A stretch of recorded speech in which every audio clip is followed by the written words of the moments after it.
Holy shit. Napakasarap na biyahe. Woohoo.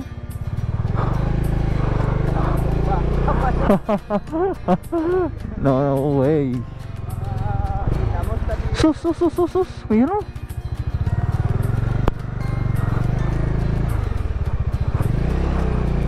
Kaya na? Okay na.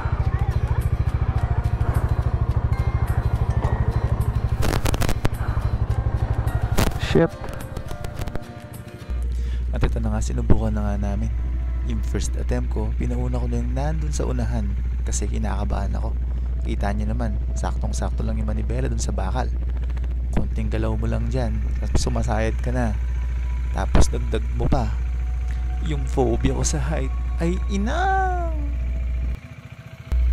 Tutokabog ng dibdib ko rito. Nakikita mo yung ilalim? Napakataas. Tapos may konting galaw lang yung tulay. Anak ko po, parang nalalaglag yung puso ko. Dito, naisip ko pa nga, ipadrive na lang sa pinsan ko. Kaso, shoot maikli yung tuhod niya. Baka hindi umabot sa motor. At lalo pang lumaki ang disgrasya. Kaya mas minaigi ko na ituloy na lang i-drive. Kasi wala kaming no choice. Ang hirap pag wala kang no choice. Bueno, shout out nga pala dun sa mga pinsan ng pinsan kong si Jan Biernes. Diyan sa may Ginaang Pasil Kalinga, kung saan kami tumuloy at nagpalipas ng gabi.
Yuhuu! At sa wakas, dito pa lang nawala yung kabog ng puso ko. Shoota!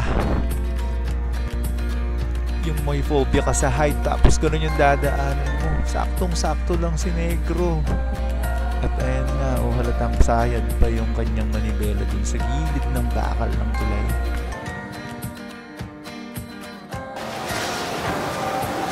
Ganyan yung tulay. Yan kami dumaan ni Negro. Sorry.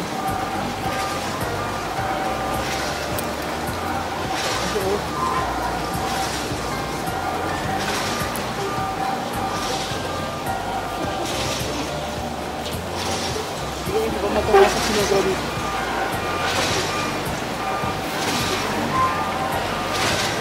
Sumakalog ka rin ito.